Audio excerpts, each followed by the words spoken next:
Rev up your engines!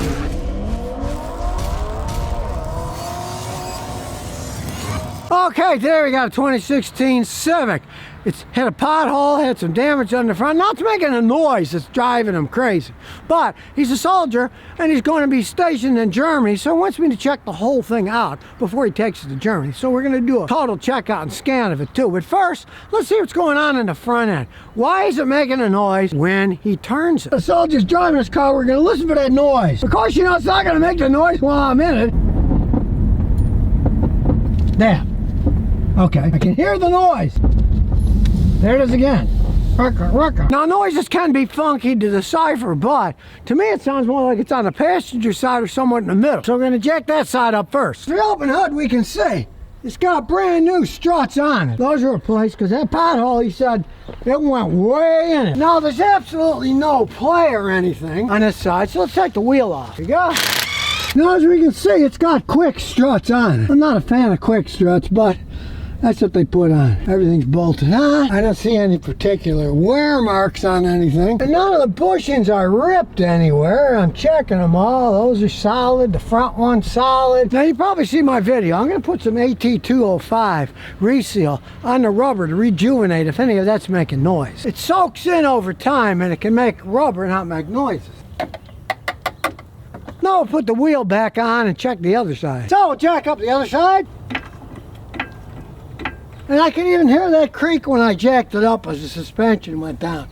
So it's definitely some kind of bushing type problem. Either loose or just old age. Grab this. No play on this. So pull the wheel off. Let's see if this wheel comes off.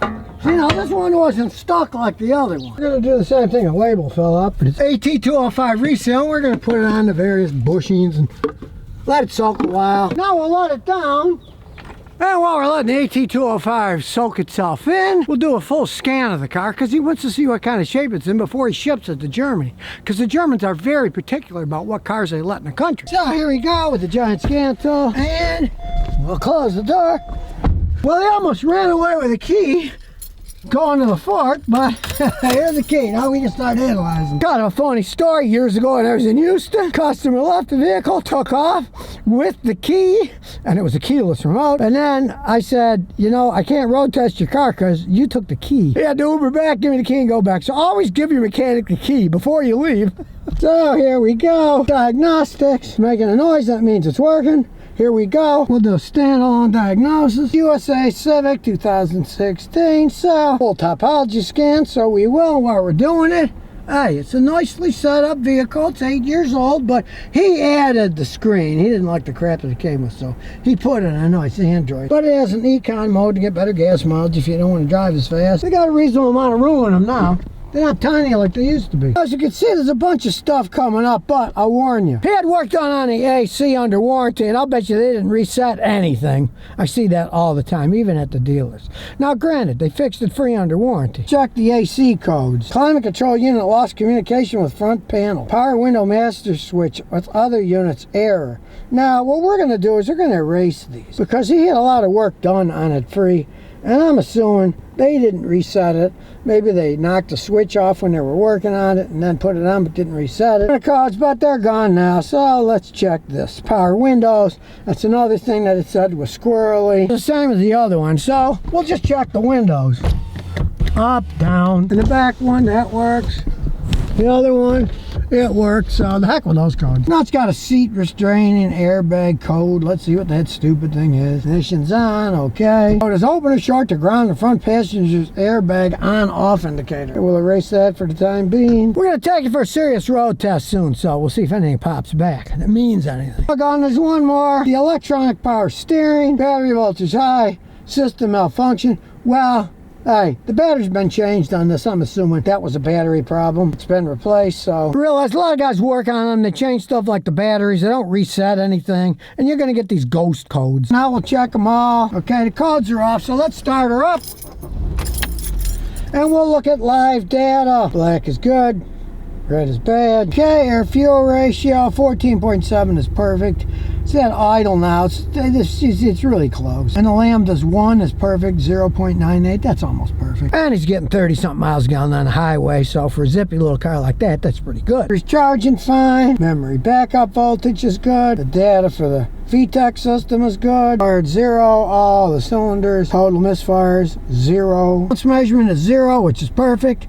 It's not adding or subtracting anything. Current shows it's presently using 10.97, almost 11 amps. We'll check something up. We'll turn the fan up. And we'll turn it down.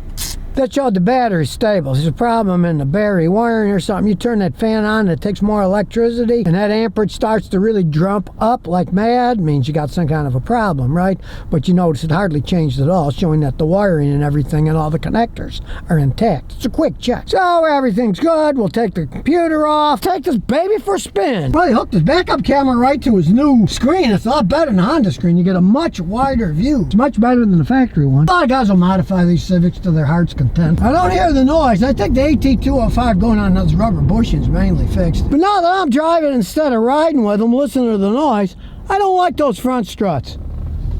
He had them replaced. Those are quick struts. I do not like quick struts. Companies that make them, the quality is generally not as good as a Honda.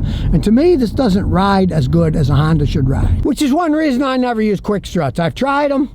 I actually put some on my wife's Lexus years ago. Company sent me a set. I immediately took them off and put her old 20-year-old struts back on because it rode better with them than with the brand new quick struts. We get to a little tobacco road, a little drag strip. We'll see how it does. Taking off. We'll come to a stop. This is a 2-liter engine. It's a decent sized engine. Here we go. Not a race car, but we'll get down to like 50. Okay, now we're going to pass someone. We'll step on it. Yeah, not super fast, but it's good enough for driving down the road. It likes higher revs, you can see? Now, if you notice, it had to go pretty high to take off when you're going to pass, and that's because this is indeed a CVT transmission. I am not a fan. In 2016, you could get as an option a manual transmission, so much more zippier, but this is a CVT, and you lose a lot of the Honda acceleration because it's a CVT. I'm just not a fan of these things. Because if you hit a regular Honda with a standard or an automatic transmission with gears, when you went like this, they'd really take off. And this, it doesn't take off like a regular Honda because it's a CVT. And it just doesn't have the oomph of either the standard with regular gears that are just manually shifted or an automatic that also has gears, and it's just a lot more crisply since of course this doesn't actually shift at all. It's a CVT. It has no gears to shift. They have programs and stuff to make it feel sometimes like it's shifting, but it doesn't. This is a CVT transmission and I personally don't like it. You got a real zippy Honda 2-liter engine and it's too slow for me. Otherwise, it's a pretty fun car to drive around. I mean, they handle really well and everything, but you lose so much acceleration with one of these CVTs. I don't like it. I mean, really, why ruin a perfectly good, zippy little car that handles quite well by losing a bunch of acceleration by putting in one of these goofy CVT transmissions? And unfortunately today, it's the only transmission you can get in them. I just find that these CVT transmissions make a vehicle ride more like a boat. Realize a boat slides across the water. And with one of these CVTs, I feel like I'm just sliding across the road. I don't like it. I can see the AT205 reseal did its job. Look, it's not making that clunky noise it was making before. Which kind of makes sense because he did say when he went through a car wash and it rained a lot, the noise went away.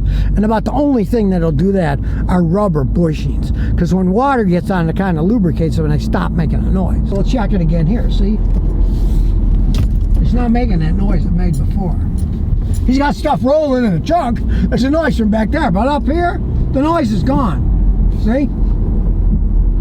There's the stuff in his trunk moving back and forth. But the suspension is totally tight, other than riding a little bit too rough for a Honda because those quick struts, bleh. So I tell people don't buy quick struts. I mean, if you're going to sell a car and your car's riding like a Porky Pig cartoon van bouncing up and down, go ahead and put quick struts on it. But if you like to drive seriously, stick to OEM or KYB or something. Don't use quick struts. A nice Honda Civic that hit a giant pothole. Driving the car, I don't like the CVT. It ruins a pretty zippy car. At least the AT205 got rid of the creaking noise, rubber bushings, and it does have the 2-liter normally aspirated engine, doesn't have oil dilution problems, so you'll probably run a really long time. It just could be a lot more fun with either an automatic with actual gears or a 5-speed standard transmission, but it is what it is. Take my advice. If you're thinking about buying one used, take it for a road test. You might not care about the transmission.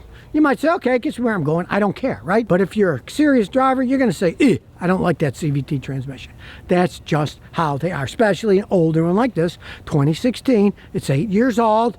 The newer ones work better than these older ones did. They got more technology in them. Of course, there's more things to break as time goes on. But all they offer anymore is CVT, so you got no choice if you're going to buy a Civic brand new. So if you never want to miss another one of my new car repair videos, remember to ring that bell.